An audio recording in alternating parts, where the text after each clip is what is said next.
The Secrets of Technology is brought to you by the StarQuest Production Network and is made possible by our many generous patrons. If you'd like to support the podcast, please visit sqpn.com/give.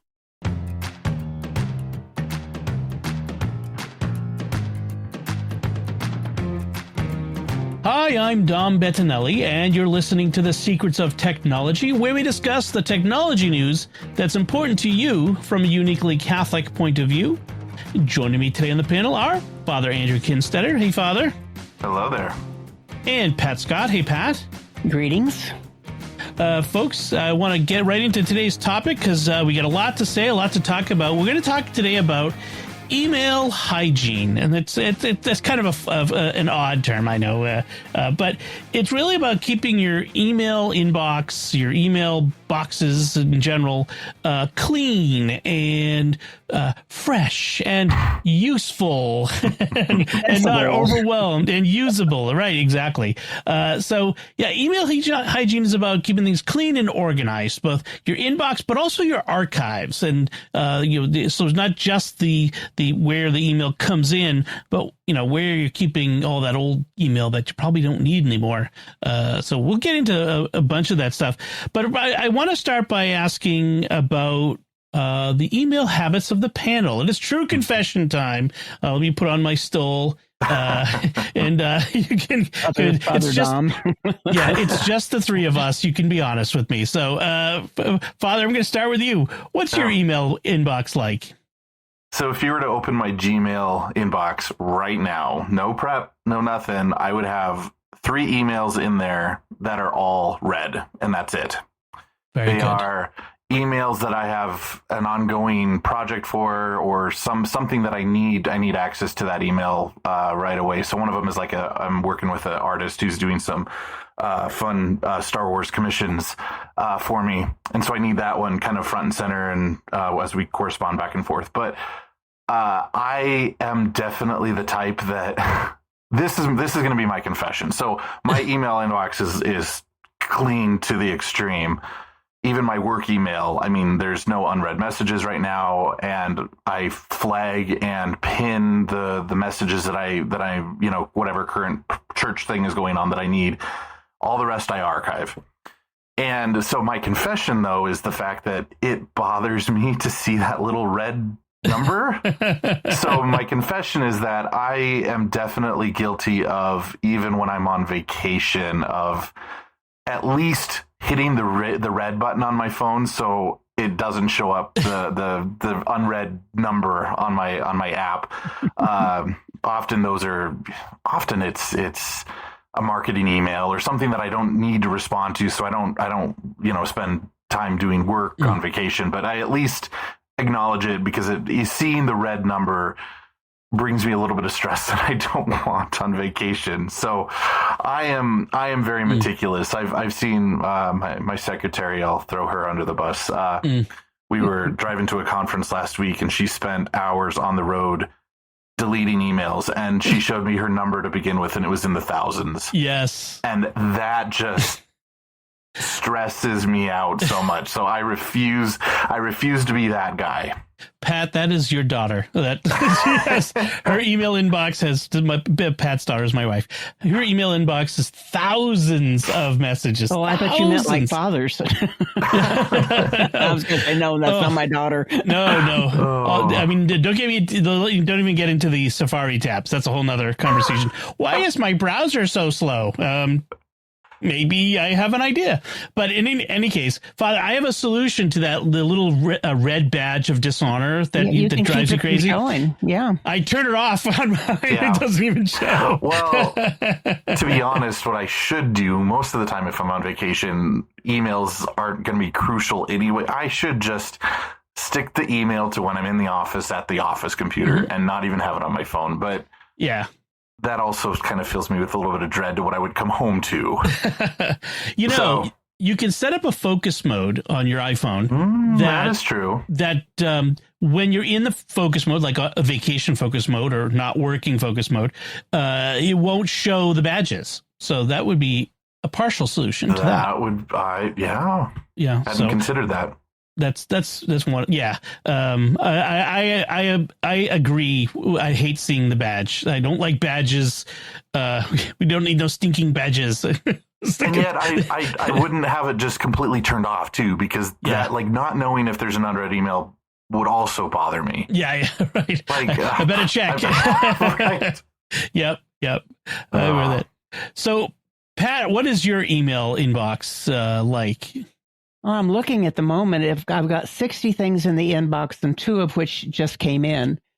So that's not too bad. I usually try to go through every couple of weeks and handle the things that have been coming in and either put them into a pseudo folder or get rid of them or print them or whatever I'm trying to do. But I do use folders quite heavily. I mean, the label in Gmail. And so I've got things for my taxes. I've got things for faith-oriented things. I've got things for just general accounts, when I've got something I need to just file away. So those have gotten big. But I try to go through and do that on every couple of weeks, just kind of make sure that I don't have 1,000 in the inbox. Mm-hmm. So I will confess I have a handful of read emails in my inboxes. I have 3 inboxes. I have the SQPN, I have a personal, and I have an iCloud one, which you didn't ask me about the others. The iCloud is just for basically like marketing type emails. Whenever I sign up for stuff online, I always use, and we'll get into this later, one of the throwaway iCloud accounts. So that's where a lot and stuff from Apple comes in there. So not much ends up in that one. My Gmail account, my personal Gmail account, is where all my personal stuff comes in. And there's more emails in there than I want. There's 12 read messages in there. Some of them date back pretty far. Like this, a couple from my wife Melanie that is like from a year ago, which is she shared some Google Docs with me, and I just keep them there so I can refer back to them quickly. But for current things, there's only like a couple of things that I keep in there. I get a weekly email from my boys' scout troop, for instance, and I keep the latest one in the inbox just so I can always refer back to it for what's going on this week with the scout troop, that sort of thing. In general, what I prefer to do is forward these things to my to-do list software and keep it empty, but I haven't been as good about that. And then in my my work email, there's only 1, 2, 3, 4, 5, and frankly, a couple of those I could archive. I'm not sure why I'm keeping them there. In fact, I'm gonna send that one off. Now we have 4 because that 5th one didn't need to be there anymore. I don't know why it was there. So that's and this show is about how do we keep ourselves organized without too much stuff. Most of my email doesn't even touch my inbox, and so I'm going to get into how I manage that as we go through it. But really, the first step is a problem that has been the bane of email almost from the beginning, and that I feel like is not as bad as it used to be. Now, I could be wrong, but I feel like I don't get it, or at least see as much spam as I used to. Do you feel like you see as much spam or get as much spam as you used to? I personally have actually noticed the same thing. I, with trepidation, just opened my iCloud mail account because I did forget about that one. And there was only 60 messages in there. And the vast majority were Google sending my alternate email a notification that there was a new sign on Gmail. Right. And so 5-6 years ago, that would have been hundreds of messages, and all just spam. I don't use my iCloud email for anything. Gmail is what I've used for everything. So, I've noticed a drastic decrease in spam in recent years. And then I also, of course, don't click on suspicious links or anything like that, which would get you on those spam lists. Right. Yeah, I've just got a couple that come, 2 or 3 a week come into my Gmail spam box. I get almost nothing in my inbox that is truly spam. Now, my clients, on the other hand, they have a lot of problems with it. And especially if they don't have a Gmail account, if they've got a AT&T or Yahoo account, or they've got something else, they usually have a lot of spam that's in the inbox, and I'm trying to help train them to what to do with those. Yeah. That's a good point. Google, I think we underestimate how good Google has gotten at filtering out spam. Like, because there is a spam mailbox or junk mailbox that everyone has in their Gmail account, and even there's not a whole lot, because I think they're blocking a lot of these people at the server level now, and so that's not even getting through. There was some of this that gets through, and so the first tips I want to give on email hygiene have to do with spam, and the first one is, do check your spam folder every few days. That's what I do. I have a reminder, in fact, on my to-do list to go check my spam folders in all my accounts. So I check the work one, the personal Gmail, and the iCloud, and go through and look for false positives. A false positive is an email that you actually want that ended up in the spam folder, and you want to mark them as not spam to move them back to the inbox, because it's important in general to train the servers that when things are not spam, that's better for everyone. You're doing a community service in that case. And one of the things that annoys me about a lot of the spam filters, including Gmail, is sometimes I get an email that I want to get, and it takes seconds for me to look at it and say, I don't need anything in this right now, but I want to keep getting this email. And so I delete it, and it starts to think, oh, he doesn't want these emails. He deletes them so fast. I've never seen that before. I get that all the time with, for example, I'm subscribed to the email list for the, the Archdiocese of the Military Services. I got on their email list years ago, and I find it, their information interesting. So I get their stuff. But most of the stuff they send out is not relevant to me, and I need to look at it and go, oh, okay, that's interesting. But sometimes it is, and I stop and read it. But I found that a lot of the times those emails have started to just go straight to that the spam folder. Same way with Backup Buddy, which is a backup software for WordPress installations.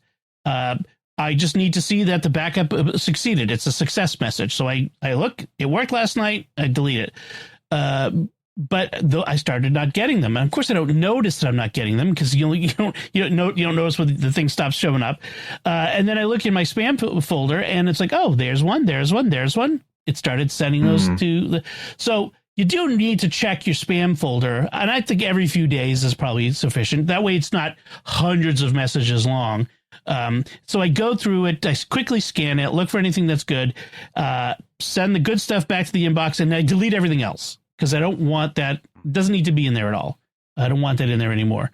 I would also throw in, do the opposite too. When you're in your inbox, if there is a legitimate spam message, hit spam, but also be careful if you're like subscribed to something and you want to unsubscribe.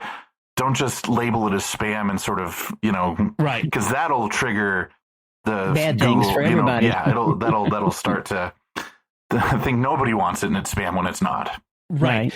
Only mark legitimate spam as spam. That's an oxymoron.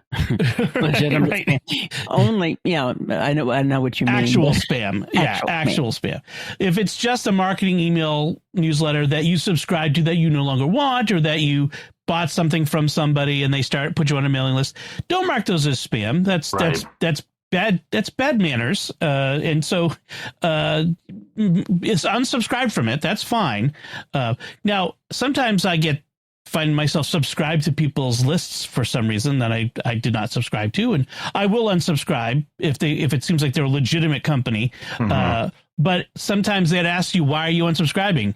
Because I didn't subscribe to this. I don't generally mark it as spam unless they act bad and keep sending me the thing. Then I start to escalate my response. But after 10 days, I'll mark it as spam after I've unsubscribed it twice. Yeah, if what is it? Sometimes I unsubscribe. It's like it'll take up to 5 days. I'm like, why? Like, take me off your list. It's in general though. Don't unsubscribe from actual spam. Like when there's an unsubscribe, because all you're doing is telling them, here I am. There's someone here clicking links, keep sending me stuff. So don't do that in general. Yes, and also, as I said, unsubscribe from old newsletters or promotional corporate emails that you no longer want. Barn or whatever. You don't need them anymore. Yeah. I bought a new belt from a company called Hank's Belts, and they're great. I love the belt. They're up. I think I'm in Wyoming, Montana. Cowboy belt, it's full leather. It's great. I learned my lesson. I was buying cheap belts and buying them every 6 months because they kept breaking. And I'm like, I could buy an expensive belt and buy it once. Anyway, that's something else. But they keep sending me emails trying to get me to buy new belts. And I'm like, I have a belt. Don't need another one. Yeah. Hopefully won't need one for a long time. So, I unsubscribed from their newsletter. I don't feel, I don't have any animus against them, but I just don't want, I don't want their stuff to get accidentally labeled as spam for one thing. So, you just unsubscribe from things you don't want. If you Pat, I think you might have added this one because or maybe I didn't, I just don't remember. When you get an email that looks very real, check the headers. There's a way to check the headers, like check the return email address. At least check that. My clients can learn to do that, but they can't check the headers. Right, that's a whole nother thing. If you're tech savvy, most email programs allow you to show message headers, and you can dig through it and see where it came from. But even just checking the return email address, not the one it shows you, but when you dig in a little bit into what the actual return email address is, that'll often be something nonsensical that no legitimate company is going to be putting as their email account. Like UPS does not have you email UPS dash gotcha at mx32 dot MC or some other top level domain. It'll be ups.com. So make sure the email is coming from a legitimate place. And I have so many clients who will say, is this a spam? And I look at the return address and it says from a Gmail or from a Hotmail or whatever. And I keep trying to say, look at the return address. At least look at that. If it's a personal, it's not going to be from a business. Right. If it's most legitimate businesses are not using Gmail account like at gmail.com. And I dare say there isn't any legitimate business using it at hotmail.com return address. So that's a good one. Or if they end in .ru or some of the other domains, that's a giveaway too. Yes, RU is Russia, CN is China. You get to learn some of these and whether they're legitimate. You make a good point in this note, Pat, about AI is helping scammers write better emails. Yeah. One of the used to be you could tell right away it was a spam because it was so poorly written, just the grammar, the word choice was all, bizarre and off the wall. They're getting better at it, although there's still the telltale AI-isms in there. That's probably going to go away. AI is going to get better and better at this. So it's going to be harder and harder to just tell it's a spam by reading it. I get spam emails to SQPN where it's like, hey, Dom, how are things going making podcasts that explore the intersection of faith and pop culture? You're right. Which is a tagline taken straight from our website. Like, oh, yeah. We got one that was asking for our... It was from our organist asking to see our parish directory. But we were literally going through the process of doing a new directory and photos and everything. So there was just enough legitimacy. We called her up and was like, and she was like, no, of course I didn't send that email. She's going to wait for the parish directory like everybody else. That's seems very targeted and interesting. I don't know how, other than, he was in the bulletin, so it would be online, it's crazy how sophisticated the spammers are getting, for sure.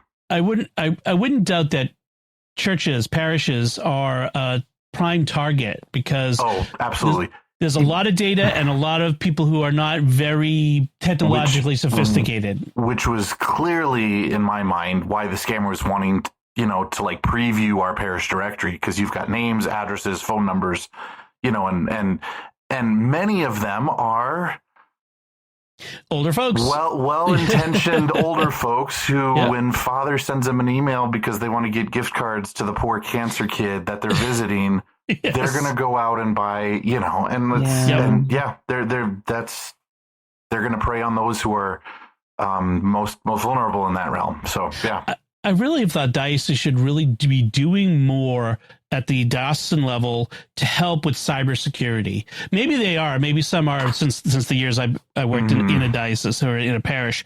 But that's a really important task, is to help with that. Our IT guy at the diocese, he and I are really good friends, and we've been slowly kind of working towards some of that, or rather he has. And one of the things that he did was finally move all the priests onto the diocesan server for email. So it's not, Father Andrew at, or Father Andrew St. Joseph, at gmail.com. Right. For my pastor email, it's now all of us have a at DCWY email, because, then it's a legitimate from from coming from one of us. But also he has every email marked regardless of who it is. If it's an outside of the network email, it's almost a little bit annoying for those of us who are very tech savvy, but it's like a red line across the email line that says, be careful of, suspicious links, because this is an email sent from outside of the network. Yeah, I've seen this. And I think for many people that's helpful, because it at least clues them into, maybe I should verify this email before moving forward. So I think dioceses are moving in that direction. I know ours is getting that way too, and I know there's a heck of a lot more to do though. Right, and that's go ahead, Pat. Well, I was just going to say, one of the sad things is that there was a study that showed corporations over 5 years that had done training of their employees in cybersecurity and watching for this stuff, and the percentage of the people that had been spearphished did not go down. It did not fix it. Yeah, it's because they really know how to get past the people's inhibitions or the people's guard. Or they will email back and forth and create a relationship that's then got emotion tied to it and a feeling of an actual kind of relationship, and then they're going to ask for money. And con men are as old as the hills. They just change their methods, and that's the one. And that's another good point is, train yourself, train the people to verify links, sender domains, attachments. Don't click on random links. Learn the trick where you can hover over the link before clicking on it, and then it will usually pop up to what the actual address is it's going to go to, and look at it. Does it look like a legitimate link? I mean, sometimes these newsletters have like interstitial links where they'll take you to a statistic thing that lets them know that some people have clicked on it. But even then, just be wary. Be wary of clicking links. And certainly don't open attachments from strangers. And before you open an attachment, make sure that it's actually from someone that you're expecting it. And like you did, Father, if there's any doubt, contact the person to find out. Did you send this to me? So that one is good. One more comment about getting spam. One of the things that I had done this last year was I had signed up for a service to remove myself from a lot of the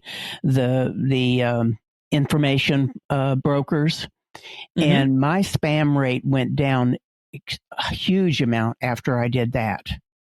Basically you can tell them what email address, what phone number, what, et cetera, and it really has reduced it. It hasn't gone away, but a lot of these places that are just getting mailing lists from people don't have my name on it anymore. Right. That's good. Yeah, some of those are really good services. We'll have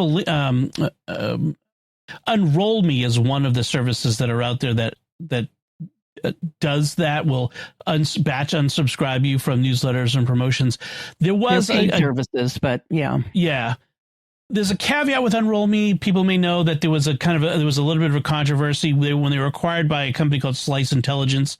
The Slice was found to be harvesting the data from users' email, of things that they bought, that sort of stuff. They claimed to be anonymizing the data, but the real problem was that there was a lack of transparency, that they were doing it in the first place. So just something to keep in mind. There are other anti-data brokers out there, people that will remove you from stuff en masse. So there are other options. Filters can be really useful. You can filter, set up filters like in a lot of different email programs or in email services, like in Gmail. And, so you can say anytime anything comes from so-and-so, put it in a label or a folder, whatever they use for terminology. And you can even automatically trash certain emails. The spam filters doesn't seem to catch this person, or it's not really spam, but it's just someone you don't want to ever hear from. You can send it right to the trash. I had one client that used to send me about 20 mails a day, and I just filtered them into one with his name so that I could look at one out of 20 and say, oh, yeah, that was funny. Yeah, right. But you do want to review your filters every once in a while to make sure that there's not a malformed filter that's putting too much into a folder or deleting or losing stuff inadvertently. Review your filters every once in a while. Make sure that they're working the way they should, that they're sending things where they should. Maybe the email address that you're filtering has changed and you need to update it, that sort of thing. So you do want to keep on top of that. Check that every once in a while. I had one person that basically was filtering into folders, and then they deleted or renamed some folders, and all of a sudden they didn't know where that mail went. Right. Sometimes bad guys use filters. If they hijack your account, they hijack it in order to get forgotten password emails, but they'll set up a filter so that those emails don't actually hit your inbox, so that you won't see this. So that's one of the reasons why you should always be reviewing your filters. Make sure that can be a clue that somebody, if there's a filter you didn't expect, that could be a clue somebody's in your account. Definitely filters are useful. But don't make a lot of folders. One of the mistakes I think a lot of people make with their email hygiene practices is they're like, oh, I'm going to make a folder for this person and this person and this person. And then you have 50 folders with a couple of emails in them. You don't really need that, especially in the early days when search wasn't great and computers were slower. That might have been more useful for finding things, but search is great now. I mean, if you use Gmail, Google is the search company. I mean, so if you need to find an email in your archive, then you can just search on it, and you will generally come up with it. I don't have a lot of folders. I have a handful that are very specific for which I'll talk about in a minute. But most email that I'm keeping goes into archive, and if I need it, I'll look for it there. I also have found that the archive notion is super, super helpful, because not so much recently, but back, I don't know, 10 years ago or so, I was the one who was creating folders for everything because I was nervous of deleting something that I was going to need in the future. And then I was sort of even not sure about the archive, like where does that even go? So all of my folders on my email, in fact, I need to go back through those. I haven't touched at or looked at in probably a decade. And they're all from kind of a previous way of doing email for me. When now, I sort of, my general rule of thumb is if I think that I at all might need in the future, I just archive it. And then a simple search through the email when that situation arises, rather than looking for the folder. And then that folder, it's like, well, when was that email sent? I got to look for, what by date. And search is the great way to do it. Right. And I have occasionally wanted to find an email from 10, 15 years ago. That has happened.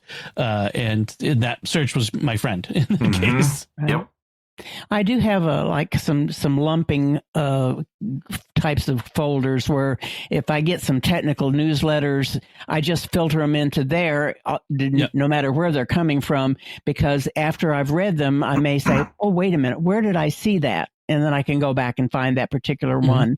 Now, anything that's just a sale or something like that, no, they go away. But things that are technical information, I like to kind of put into one general folder for that type of thing. one of the things I do use folders for is with a product called SaneBox, which I've mentioned many times over the years. I've been a user for more than a decade. Sanebox.com. What they do is they interface with Gmail and I think a couple other services now. They originally just did Gmail. When you set up SaneBox, you are giving them control and permission to move things around in your account. So you have to trust them, which I do. I've trusted them for 10 years. But what they do is they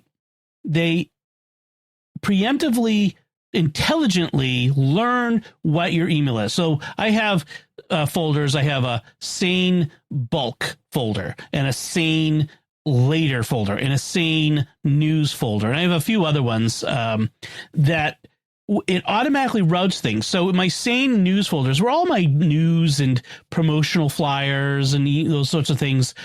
All that goes there automatically. It learned over time as it comes in. I would say, oh, hey, put this in Sane news. Hey, put that in Sane news.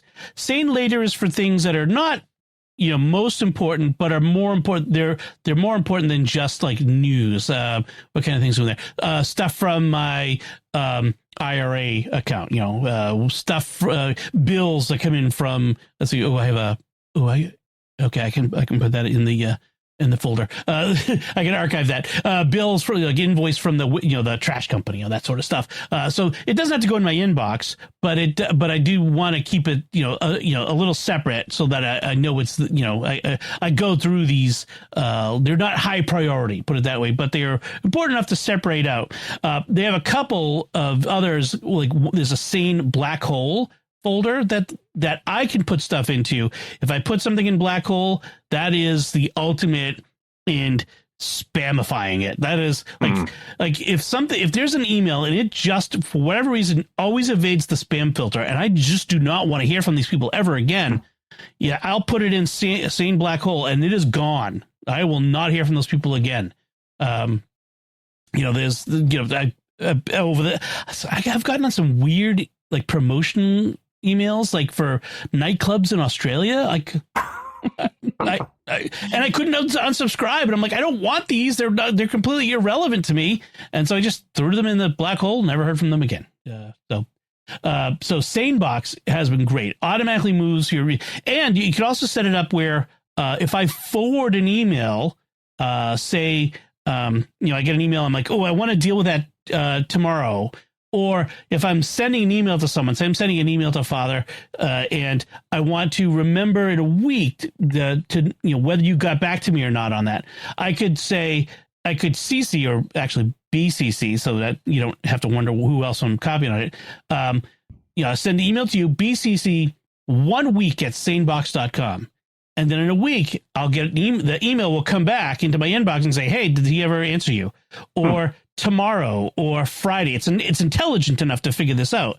So the reminders are great for that. So SaneBox for filtering is really good. Gmail has a version of that they've rolled out in the last few years of like, if I sent an email to someone and it hasn't, snooze, but also do you need to reply to this? Yeah, you haven't. It's been sitting here for a while. Yeah, it'll pop up to my top of my inbox, and you want to reply? No, I'm waiting for them. But right. This is a little intentional in the sense of like I've got a little more. I'm in control. There's more control. This is all just Google's systems kind of guessing if you need to follow up with that email or not. Right. So we kind of veered past this, but I want to come back to this question: should we keep or delete our old email? There are pros and cons to both. I know there are some people who, once I've dealt with an email, I delete it. It's gone. I don't save it.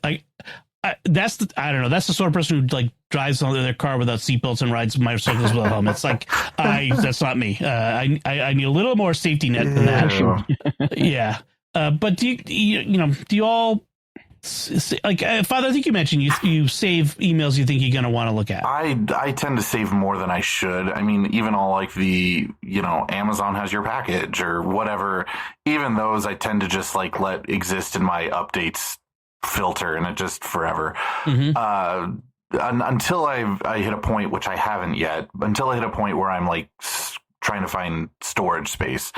then I might get more intentional about deleting emails. But in general, I tend to keep emails just more often than not, because I have run into the issue, not so much recently, but I'm thinking of a time when like you needed your product keys to unlock a software. And I saved all those. And I remember, oh shoot, I printed that out, but now I don't have the key number, and you just search your email and you can pull it up again. So I don't think product keys are so much a thing nowadays, or at least I haven't run into them as much. Purchase, just to say, when did I buy it? When is it renewing?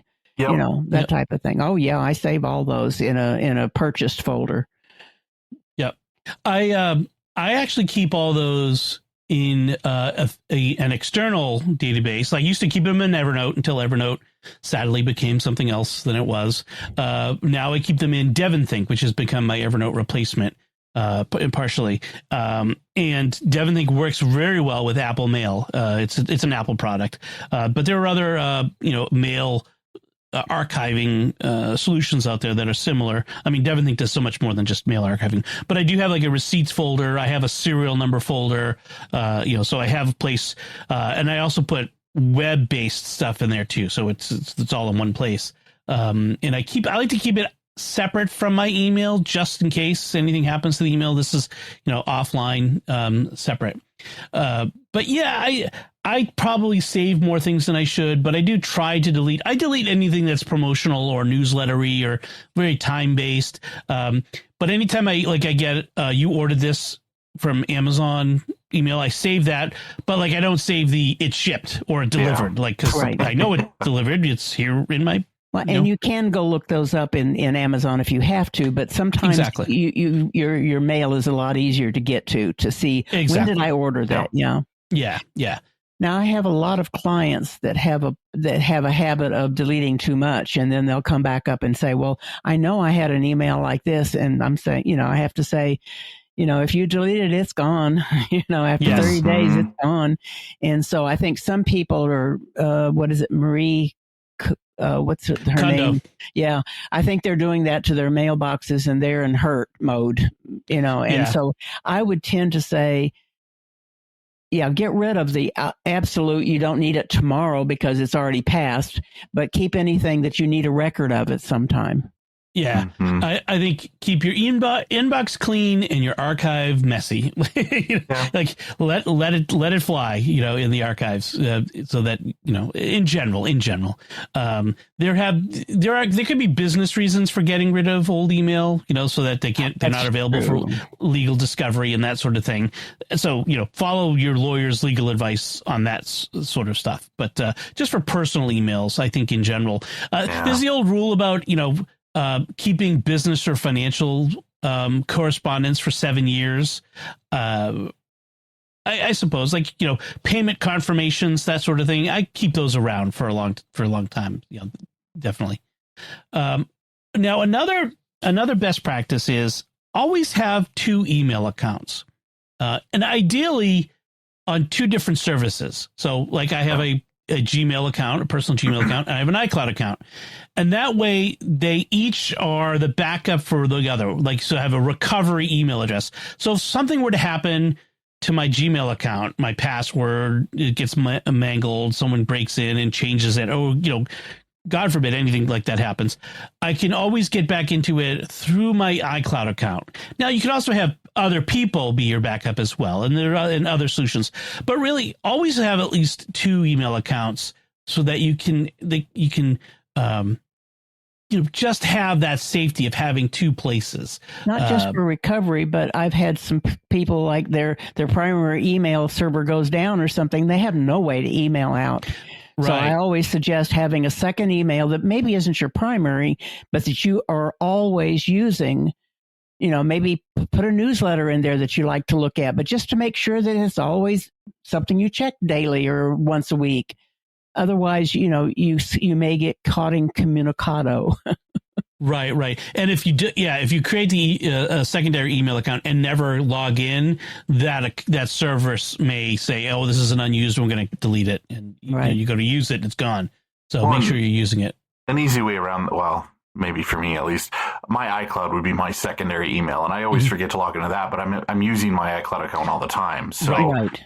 anybody with an iPhone and an Apple account has an automatically free iCloud email. So right. if you have a Gmail already, and you're using iPhone, you've already got a different email right off the bat if you want to use it. As long as you remember it. Yeah.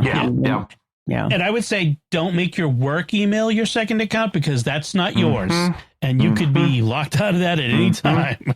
So have two for yourself, personal. And another thing that I've found is that a lot of people that are the people that I serve that are older, they will have email on their computer only. They won't have it on a phone, or they won't have it on a tablet. Then they get stuck because they can't get to their computer, and boy, they're they in hurt.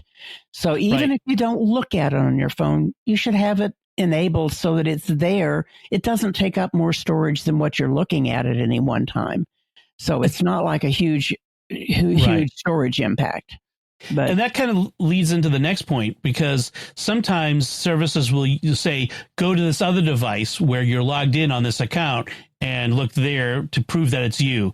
And so that's kind of goes into whenever it's available. And nowadays it mostly is on your email accounts. Use two-factor authentication, use good passwords, use passkeys if they're available. I just upgraded my iPhone, by the way, to the iPhone 17, and I had in the last year. Oh, you had the new iPhone. Oh, not yes. Just very nice. I did not get orange. I got blue because be careful that it doesn't scratch on the back now. Yes, I know. Blue, orange is so garish. I know some people who wouldn't get orange because they like it's Tennessee or what, it's like a football thing. Like the other team's that color. Oh, and yeah, in Austin, I bet there's a ton of orange iPhones. There are. You just go out to lunch evening one day. You see them all around. Yeah. So I was setting up my new phone, and passkeys made it so much easier. It's just so much faster to just because I set up one password is one of the first things I set up on any device, and all of my passkeys are in there, and it's like boom, boom, boom, boom. I'm logged in on everything. So passkeys, they just make your life a whole lot easier if you get the passkeys. Some don't very well, right? But the Google ones do. They're really, if you're in the Apple environment, they work excellently. It's when you have to cross two different strata that you start getting locked out. Yeah. Right. Oh, and back on the two-factor, always make sure that you just don't have one thing like an alternate email address. If you can have a phone number as well, and sometimes your spouse's phone number or something like that, so that you've got more chances to get back in. Right. Yes, definitely. There's sometimes you get backup recovery codes and that sort of thing. If you get locked out. Most of my people wouldn't know about recovery codes. Yeah, right. Now, the question is, should you back up your email or back up your contacts? Some mail clients let you, create a backup. But, is it all that necessary these days to back it up? Yes. Contacts, I have had people that lost access to their email because they got locked out. They had no contacts left. And whenever I try to set something up for somebody, I let them know, you can back up your contacts. In Gmail, it's super simple. In Outlook, there's a way to do it. And Yahoo, no, you cannot back up your contacts, or at least they didn't used to. You couldn't export them out. As far as the contacts, I think they're more critical sometimes than the email, but I've had people again that their whole life was in Gmail, and they got it messed up, and then now they can't ever get back in.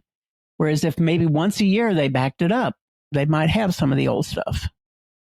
So this is kind of where I think sometimes using the software on your computer or your iPad or your tablet or phone, as opposed to using the web interface, can help you out, because I prefer to use Mail app on my Mac or on my iPhone to do that, and use the Contacts app on either one because I can create a local backup. That I can download the email to my local drive. I can also create an archive backup of my contacts. So in the Contacts app on Apple, come up with names for things. Don't just use the generic noun. Okay. So in the Contacts app, photos. exactly. In the Contacts app, under File, you can go Export, Contacts Archive, and make a habit of doing that every once in a while. Do it like spring cleaning, every time you set the clocks back, create a new archive of your contacts. Because like if you get locked out of your email, how are you gonna be able to contact anybody? That's like losing, do you know anybody's phone number anymore? Right. Like I have my wife's phone number memorized, and I think that's it. Yeah.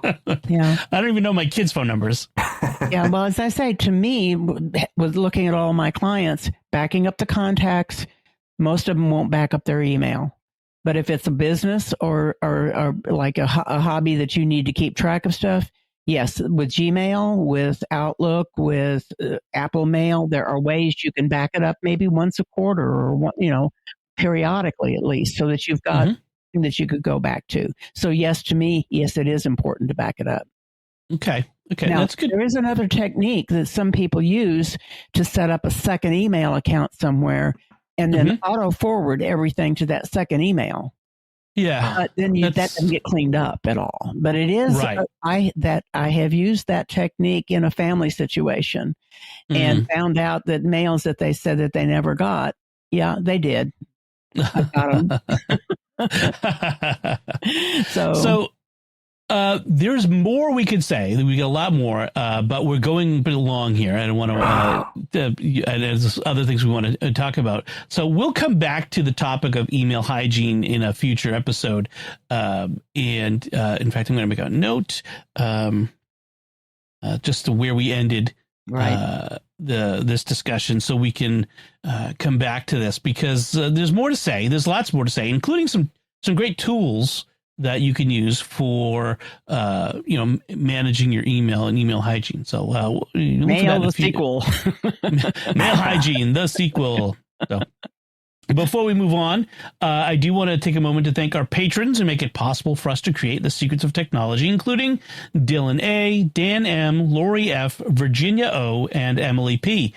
Their generous donations at sqpn.com/give make it possible for us to continue the secrets of technology and all the shows at StarQuest, and you can join them by visiting sqpn.com/give.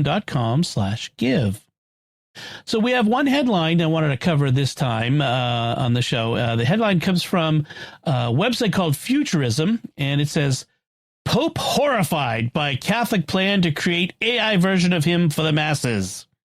So, which is a pun. Yeah, masses. Masses. They have a great, awful photo of like with this dubious expression. I just love it. Poor Pope Leo. So what's going on? So the Pope over the summer did a series of interviews, his first big interviews with a journalist who's writing a biography. And in the midst of talking about liturgy and all that other stuff, the topic of AI came up. And it's fairly well known that or fairly well speculated that Pope Leo was writing an encyclical. His first encyclical may be on artificial intelligence, which when that comes out, you can bet we're going to be talking about it here. We may have a special episode just to do that. But in the interview, there was a very interesting exchange where he says, this is quoting him, someone recently asked authorization to create an artificial me so that anybody could sign on to this website, presumably the Vatican website, and have a personal audience with the Pope. But this artificial intelligence Pope would give them answers to their questions. And I said, I'm not going to authorize that. I'm acting for dramatic effect. I have no idea how he actually said it, but I'd like to think he said it that way. And then he continued, if there's anybody who should not be represented by an avatar, I would say the Pope is high on that list. So what do y'all think of this plan somebody had to make an AI Pope Leo? Bad idea. Just like that other alias. Father Justin. Yes. Yeah. Go talk to Catholic Answers about this. Yeah, I mean, I think Father Justin sort of implied, or maybe explicit, I forget how it went, but said Gatorade was okay to baptize. So if like, okay, if that someone's going to ask the artificial intelligence Pope some obscure question that they're going to take as what's true and right, and oh yeah, no, bad. Especially if it's on a Vatican website. I mean, that's just no. Well, that implies already authenticity and reliability, and no, you can't predict what's going to come out of these AI. You know, even ChatGPT will hallucinate things, and then if you call it out on it, it'll like acknowledge that it got it wrong, but it presented it to you as if it was totally correct. And oh no, the three most important words whenever using one of these chat AI bots is "Are you sure?" Because that makes it check its work, and it will say, "Oh, you're right. I should have checked that. I was wrong. The moon is not made of cheese." Like, you know, but I remember one where it just kept insisting that it was a certain date. Right.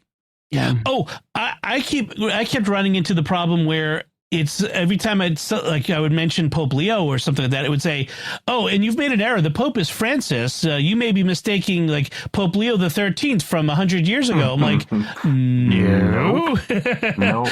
Go look at a website. yeah. It was.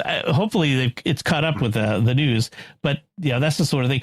I have to wonder if it's the same company went to the Vatican after the Catholic Answers debacle, because. Oh man! I mean, I can't imagine anyone would not have paid attention to that. It's just such a bad idea. Now, of course, that's not the only thing he talked about with regard to AI. He did talk about the troubles in general that AI could be. How extremely rich people are putting loads of money into AI while ignoring genuine human needs. Here's a quote from him. He said, "If the church doesn't speak up, or if someone doesn't speak up about that, but the church certainly needs to be one of the voices here. The danger is that the digital world will go on its way and will become pawns or left by the wayside." So he's not against technology, but he's worried. The key with all of it is that technology is a tool, and how do we use that tool to benefit and always, keep in mind the dignity of the human person, exactly, and not let the tool be the god of everything. And that's what we, give our time and everything to, and ignore our neighbor. Without getting too far afield here, I think what, and I'm assuming the Pope will talk about this too, or if he goes down this direction, but the whole notion of an AI avatar just really bothers me because of the whole notion of we're meant to be in relationship with real people. Yes. And so like you might have this kind of crazy cool, I got to meet the Pope in AI. Well, you're not meeting the Pope, you're meeting a program. Right. Which is different than even a Zoom call, which you'd actually meet the Pope versus, an AI version of him. But our culture right now is going crazy with people substituting AI with real relationships. There's news articles out there of this one guy marrying so-called his AI and like wearing a ring on his finger to symbolize that relationship when it's a program that's just okay, it might have said the right things when you were emotionally distraught and you feel emotionally connected, but it is not real. So the challenge and the danger is that we would replace real, authentic relationships with the artificial, and that would spell disaster. Right. One of the things I really dislike when the AI pretends to have emotions. Oh, I'm really happy you asked that. No, you're not. You don't feel anything. You're not real. Yep. You are, as Jimmy likes to say, you're a toaster. Yep. Good for Pope Leo though to put his foot down on this one and say no to that. But on the flip side, AI can be a great tool. Yes. To use for many, many good things. There's so many. It's amazing to use it to transcribe and create minutes for pastoral council meetings. It is. I can get minutes out in 30 minutes every day. Weeks. Yeah, I use it every day to produce the podcast. So you don't want to kind of go too extreme on either end. Like it's a tool. It can be used for good. It can also be used for ill. Right. Exactly. All right. So let's move now into our picks of the week. And Pat, why don't you go first? What is your pick this week? This isn't really a product. It's something that is within Windows itself. As most people know, October 15th, Windows 10 loses its official support for updates and security patches. Microsoft has now come out and said that you can get an extended license for a year on a personal machine. And basically, I just wanted to let people know that by going to the Windows Update under Settings, you can see whether your machine is able to go to Windows 11 or not. And if it's not, if your machine is at the right level of the operating system, you may see enroll in extended support. And if you see that, all you have to do is click on it, go through a couple of screens to agree, and now it even says after that you are enrolled in Windows 10 extended security updates or whatever. If you never find that, there's a link in the notes that will tell you a way to go in, but you need a techie to do this because it goes into the registry and says force that thing to show up. But I have been very happy this week to have about 5 clients that it showed up for them, and all we had to do was click and enroll. Nice. And on one person, the third machine won't show it. So I'm going to have to go through and do the registry edit, and you have to reboot about 3 times after you've done it, and then all of a sudden it shows up. So I really want to believe that somebody out there before me has coined this the Windows 10 apocalypse, because that's what it should be called. That's cute. Excellent. I will not gloat as a Mac user because we get stuff like this too, like this sort of thing. I have Mac users that can't get to their banks anymore because they're on too old a version of Safari and never can get it up to date. Yep. All right, good. That's a good one, Pat. Thank you. Father, why don't you go next? So mine is coming from my gaming background. This is a new game that was released earlier in September. If you like two-dimensional platformer games, and it's in a style that's often referred to as a Metroidvania, which just means it's an open world that you can explore, but as you explore, you get new items that allow you to re-explore places that you've already been, but new areas that are opened up by all the new equipment or items that you get. So this one has been highly anticipated. It's the sequel to a game that was released in 2017. So it's a small little team out of Australia called Team Cherry. And so it's the art is amazing on it. You haven't said the name yet. I've been okay. Hollow Knight Silk Song is the name of the game. So the first game was called Hollow Knight. The sequel is called Hollow Knight Silk Song, and that was it's you play as a bug exploring a kingdom, and there's lots of kind of lore to the world and everything. So it's pretty deep. Not in terms of like ground deep, but I mean like it's got some deeper themes in it, and so the art, the music, everything is just phenomenal in my view, and I've been playing that quite a bit recently in the last month. It is very challenging though, so I mean if you're looking for like an easy Super Mario Brothers kind of game, this is going to be way more difficult than that. So you've kind of got to be willing to go through some frustration as you're trying to get through some of the platforming and defeat some of the bosses, but the end result is an immense feeling of satisfaction. And if you've never played Hollow Knight before, the original game, I bet you can get that for a song. The first game is only $15. Yeah. And actually right now they might be running promotions, and this one's only $20, which is in today's gaming culture, like the new Nintendo Switch 2 games are running, like the main titles are running $70. Yeah. Wow. So for $20, and this is on Nintendo, PlayStation 4, Xbox, Steam, so computer and console, it's everywhere. Nice. It is well worth the $20 if you're into these kind of games. And it's, for me, it's reminiscent of like it's it's a two-dimensional platformer game, which makes you feel like you're playing the Super Nintendo, but it's on modern graphics. So it's even the art feels modern and fresh and really cool, but it's still a reminiscent of a Super Nintendo Mario Brothers game. Nice. Very cool. Like it. I like it.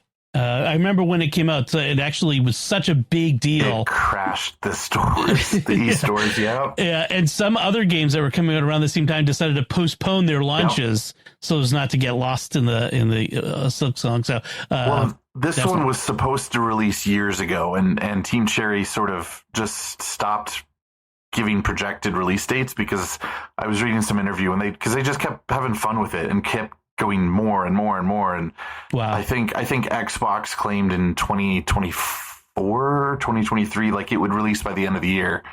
And then it was crickets, pun intended, from Team Cherry. And then when it finally released, the hype just kept building and building because the first game was incredible. And this one for a sequel topped the first game, which is hard to do. Wow. That's awesome.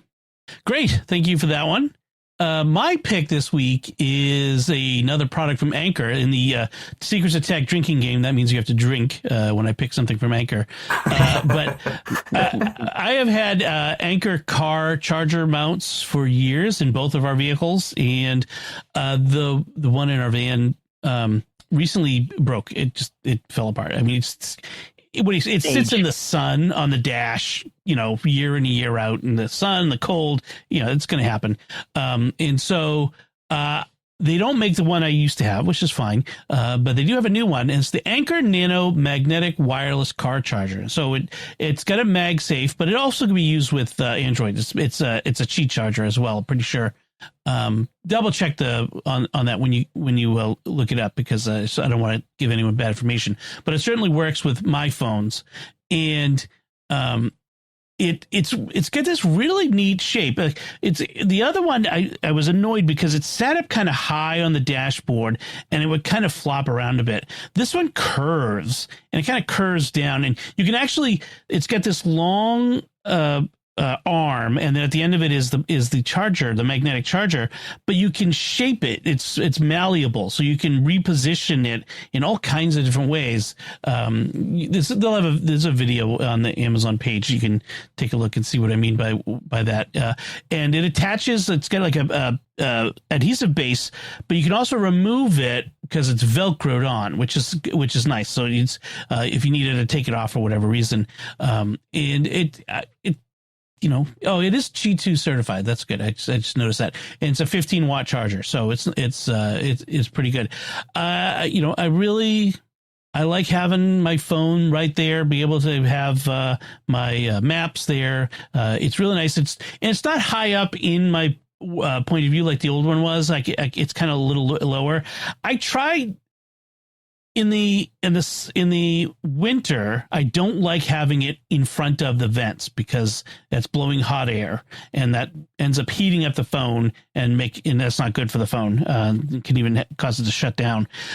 In the summer, I don't mind the cold air blowing on it from the air conditioner. So with being able to reposition it is very useful. I can move it around. So the Anchor is reliable, always great products. I recommend them highly. And this one is $40, which is pretty good for this. It's not the cheapest one out there, but it's also not the most expensive. For $40, it's pretty good.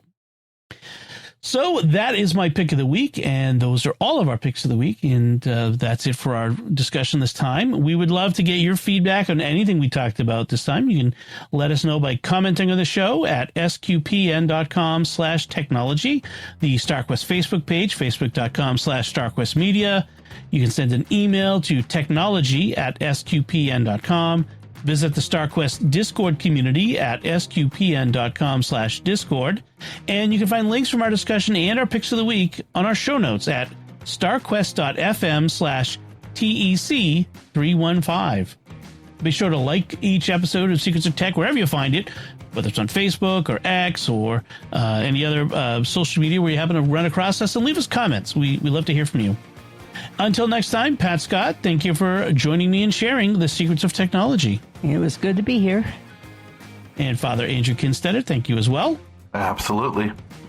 And once again, I'm Dom Bettinelli. Thank you for listening to the Secrets of Technology on StarQuest.